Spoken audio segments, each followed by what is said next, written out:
What does that mean to you when we talk about community now? Community is everything. What I get when I go speak in these communities, a lot of people are not whole. A lot of them, I find a lot of people are, when you don't agree with somebody's decision, then they talk about them. They cause friction, they cause this, this toxic environment for our youth. And, I wish and I pray that our leaders would work more as a whole where, okay, let's fix this drug issue, let's fix this alcohol issue, let's fix this Yeah. dysfunction, not dysfunction, but this colonization issue. Let's fix Hmm. these people. Let's not have our own opinions and then base it around that. Why can't we work as a whole, as a community, and help out our people that are struggling? But a community is so important, to have a healthy community, you have to have healthy leaders, too. How do you teach that now, when you're going into these remote communities and sharing your story?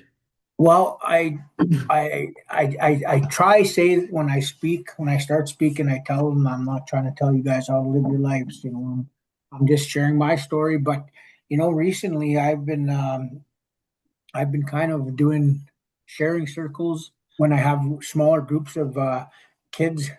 This last one I was just at in Saddle Lake, I had a group of 4 or 5 boys, and they kind of opened up about what they were going through in their lives, and one of them was struggling with cocaine and alcohol, and Yeah.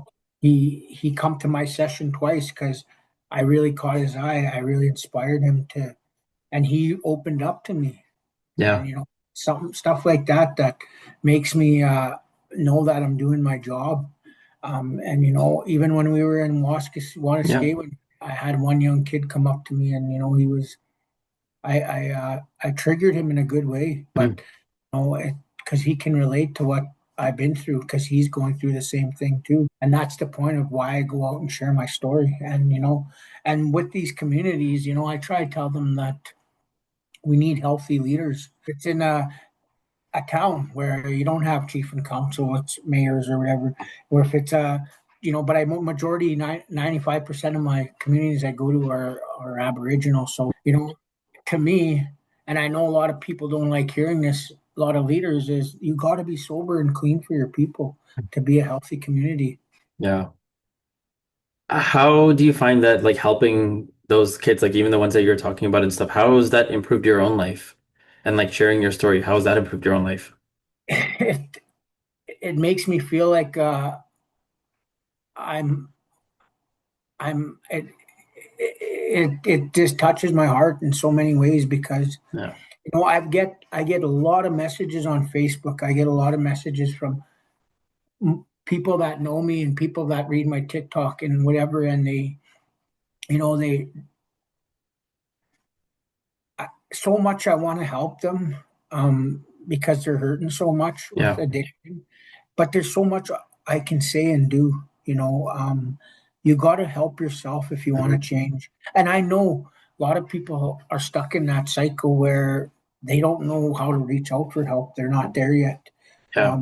And before it's too late, a lot of people got to suck their pride aside. They got to really stand up and know that they have a problem, and don't be shy or don't be scared to admit that you have a problem and get help.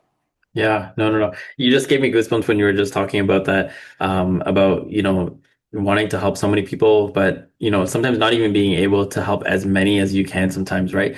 But I think even at YouthSpeak, we just share that idea of like that one singular voice can change the trajectory of someone's life, Yeah. right? Like I remember hearing your story, in Saskatchewan, and I was just impressed and also mesmerized and just taken back by like the amount of struggle that you had gone through from childhood to where you're at right now in your life, and all those small changes that you had to make over time, and like just like you said, it's just stepping up to the plate and saying, okay, I need to make a change in my life, and how is that going to be done, and like seeking help when it's possible. Yes. No, that was wonderful. Yeah. And I think if we have more leaders like you in our communities, especially in the Aboriginal communities and Indigenous communities, around Canada and everywhere else, even within our local downtown communities and stuff, these are the people that we need, right? To inspire others, to say, hey, you can get out of that hole. You're not stuck forever. Yeah. So thank you. Yeah. I kind of want to shift Last thing on. I want to Yeah. say is Yeah.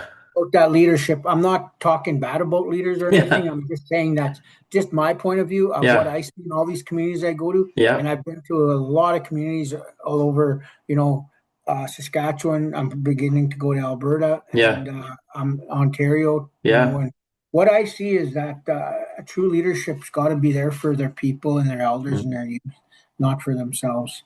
Yeah, that is, I think it's such a big one. And I think even just speaking from lived experience is so important. Because you can have a leader, but if they don't have that lived experience, they won't be able to relate to the people that they are serving. Yeah. Right? And they're trying to help out. If you want to hear more stories, don't forget to subscribe, comment, and like. To support more youth by youth led projects, visit us at youthspeak.ca, where you can donate and spread youth mental health awareness. YouthSpeak Charity. Speak, inspire, change.